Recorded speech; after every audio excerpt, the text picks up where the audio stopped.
এই সেই দম্পতি, এই সেই ভদ্রমহিলা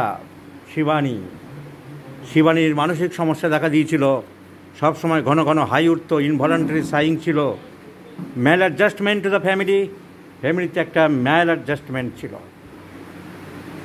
In the family history, there are also mental disorders. All complaints started from an artificial abortion. একা একা বসে থাকতো, ঘুমটি করে বসে থাকতো, মর্টিফিকেশন, ইনডিফারেন্ট, ট্যাসিটার্ন, গ্লুমি, স্যাডনেস ওকে ঘিরে ফেলেছিল, অ্যান্ড তার সাথে যোগ হয়েছিল রিলিজিয়াস অ্যান্ড ইনস্যানিটি। সো বিভিন্ন রকম ডিলুশনস, ইলিউশনস, হ্যালুসিনেশনস, সাসপিশিয়াসনেস গ্রাস করেছিল এই ভদ্রমহিলাকে। এজ অ্যাবাউট অনলি 35 ইয়ার্স, 35 বছর বয়স্ক মহিলা, কথা বলতো না, কাজ করতো না, স্বামীকে কাছে আসতে দিত না, স্বামীর সাথে কোনো কথা বলতো না, বাড়ির মধ্যে ঘরের মধ্যে একা বসে খালি রিলিজিয়াস ইনস্যানিটি আর ডিলুশন, উল্টোপাল্টা বকা, এই আমাকে ধরতে আসছে, এই তুমি বেরিয়ে যাও, নানান রকম অসংলগ্ন ইনকোহারেন্ট স্পিচ যাকে বলা হয় সেসব ছিল। ওর স্বামী খুব সাদাসিধে, অত্যন্ত জেন্টলম্যান, খুব ভেঙে পড়েছিল, হতাশা হয়েছিল, এইভাবে টাকা পয়সাও নষ্ট করছিল, জিনিসপত্র নষ্ট করছিল, এখানে ওখানে গুণিন সাধু তারা ঠকিয়ে টাকা পয়সা নিচ্ছিল।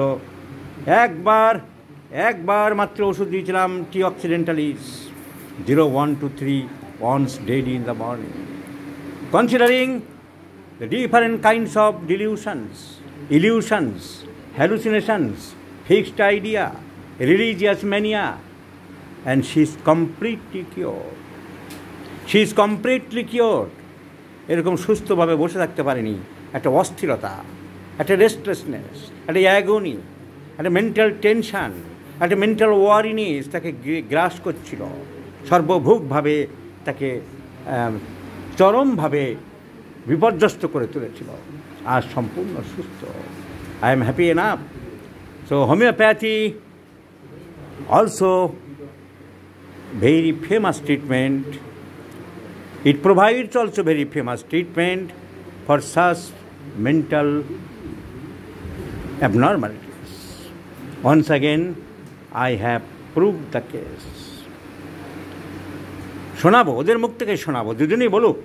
তুমি খুব হতাশ হয়ে পড়েছিলে তোমার ওয়াইফের এই সমস্ত নানান রকম পাগলামো কাজকর্ম দেখে, তুমি বাইরে কাজ করতে, সেই কাজকর্ম ছেড়ে দিয়ে চলে আসলে, খুব সমস্যায় পড়ে গেছিলে, কান্নাকাটি করেছিলে, এসে কী বিপর্যয়ের মধ্যে পড়েছি। বারবারই বলেছিল আমার ওয়াইফ খারাপ না, ভালো মেয়ে, কিন্তু কেন এরকম হলো ডাক্তারবাবু, বাঁচান।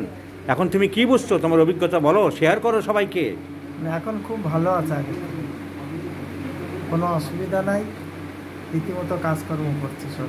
তুমি এখন পুরো সুস্থ, আর এসব পাগলামো করছো না তো? একদম ভালো। তা পাগলামো চেপেছিল কেন মাথায়? আমি কি করে জানবো? আর করবে না তো? ধরো হাজবেন্ড হাত ধরো, বলো প্রভু আর আমি পাগলামো করিব না, বলো। আমি কি ইচ্ছে করে করেছি? তো বলো সে হাত ধরো, পাগলাও, হাত সবার সামনে পাগলাও, বলো আমি আর পাগলামো করিব না, আমি আর পাগলামো করিব না। So this is the beauty of homeopathy, my friends. T. occidentalis is a very important drug. অনেকেই বলছিলেন আমাকে, আমার পেশেন্ট একজনই বলছিল যে হোমিওপ্যাথির চর্চা করে, যে স্যার অনেক ডাক্তাররা যে এই ওষুধ ওই ওষুধ নানান রকম নাটক করে চলেছে, এত ওষুধ ব্যবহার করে, আপনার তো দেখি 30-35টা ওষুধের মধ্যেই ঘোরাঘুরি করে।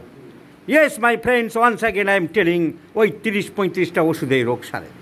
ওই লাইকোপোডিয়াম, ওই সালফার, ওই পালসেটিলা, ওই থুজা, ওই কস্টিকাম, ওই নাট্রাম সালফ, ওই রাস্টক্স, ওই আর্সেনিক, ওই ব্রায়োনিয়া, ওই অ্যাকোনাইট, ওই আর্নিকা, ওই ইগনেশিয়া, এই কয়েকটা ওষুধেই সব রোগ সারে।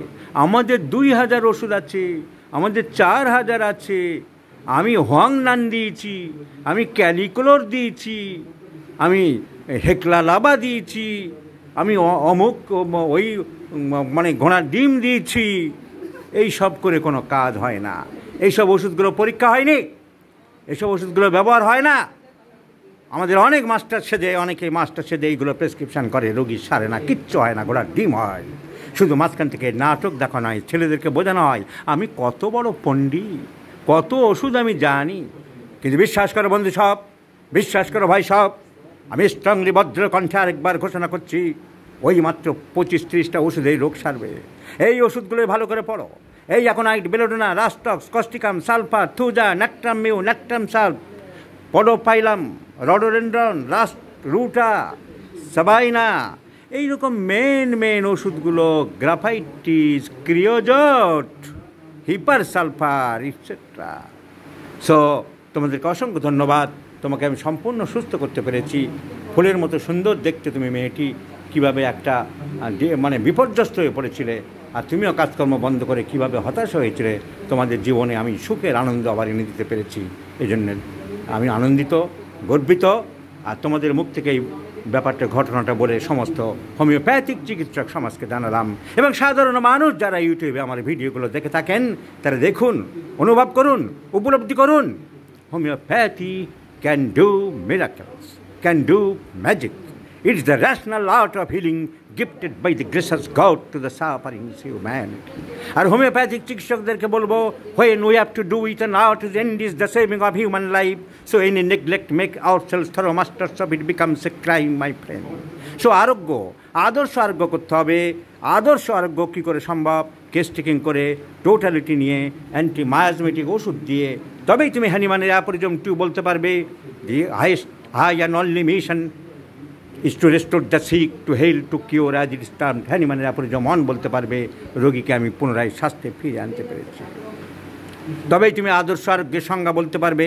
Highest ideal of cure is rapid, gentle, permanent restoration of health, annihilation of the disease in its whole stained in the shortest, most reliable, most harmless way, based on easily comprehensible principle.